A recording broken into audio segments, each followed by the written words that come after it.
ચાલો મિત્રો, કેમ છો બધા? મજામાં હશો? અમે પણ મજામાં જ છીએ. તો 11ના બધાને જય શ્રી કૃષ્ણ. તો આજે મસ્ત રીતે આપણે બટેકાની ભાજી અલગ રીતે બનાવવાની છે. તો પહેલાં 500 લીધા છે આપણે બટેકા મિત્ર, બાફી લીધા છે. બાફીને ફોલી લીધા જેથી આપણો સમય બગડે નહીં.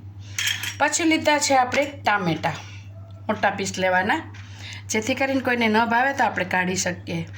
ટામેટાં છે, દ્રાક્ષ છે, મરિયા છે, સિંધવ મીઠું છે, લીમડી છે, વઘારમાં જીરું, અને આપણે તોતા કેરી લીધી છે મિત્ર, પણ બહુ મીઠી છે. આ ન નાખ્યું હોય તો ના નખાય, પણ નાખો તો મસ્ત લાગે ભાજી આપણને. પછી લીધી શેકેલી શીંગ, આટલી લેવાની 500 ગ્રામમાં, આખી જ રાખવાની.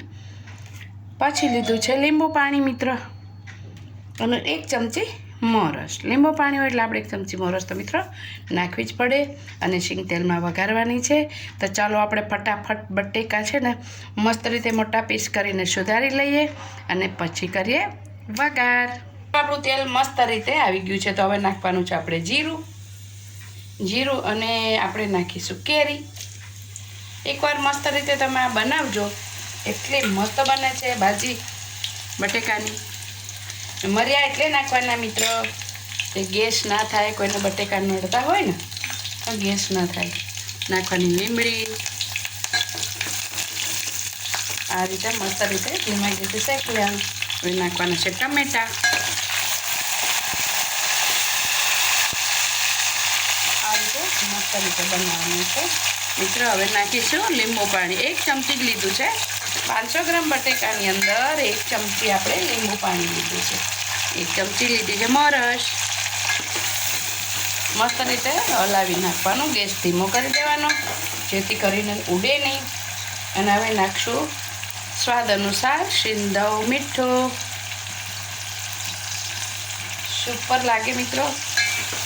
અને આ બટેકા હોય એટલે નડતા હોય કોઈને, તો એની માટે આપણે નાખીએ મરિયા નાખવાથી બિલકુલ આપણે ભાજી નડતી નથી. એટલે મરિયા અવશ્ય નાખવાના મિત્રો. અને હવે છે ને જો કેટલું સરસ બધું પાકી ગયું. જો આરું રોજ કાચો પાકો આવું પાકાવાનું છે, બહુ નહીં એ કરવાનું. કેમ કે આ બટેકા નાખશું એટલે એની સાથે પાકી જશે મિત્રો.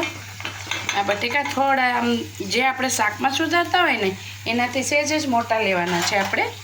અને આને હલાવવાનું છે હાંડસીથી એને આ રીતે કરી લેવાનું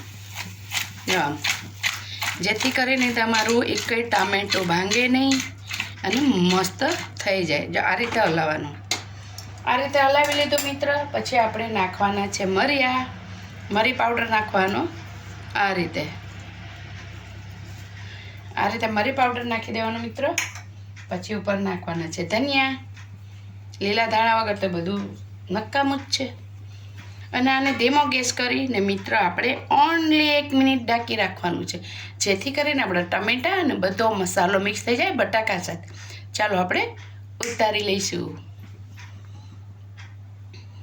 મિત્રો. આપણે 1 મિનિટ થઈ ગઈ છે અને આપણે ભાજી મસ્ત બની ગઈ. જો હવે તમે આને ધીમા હાથે હલાવી શકો છો. આ રીતે હલાવી લેવાનું. 1 મિનિટ તમે આવી રીતે ઢાંકી રાખો એટલે મિત્રો ભાજી છે ને એકદમ મીઠી, જે તમે ચૂલામાં કરી હોય ને એવો સ્વાદ આવે.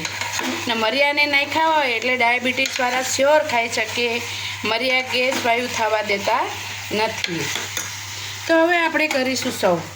તો મિત્રો આપણે છે ને આ ભાજી સર્વ કરીએ. તમારે દહીં, છાશ કે પછી રાજગરાની પૂરી અથવા રાજગરાની ભાખરી એની સાથે તમે ખાઈ શકો છો મિત્રો આરામથી. અને મેં ગરમા ગરમ તમારે એમને એમ ખાવી હોય ને મિત્રો તો પણ મસ્ત રીતે ખાઈ શકાય છે. તો આ રીતે છે ને તમે મસ્ત બનાવજો. તો ફરી આપણે થોડા નાખીશું ધાણા, એટલે સરસ લાગે છે મિત્રો.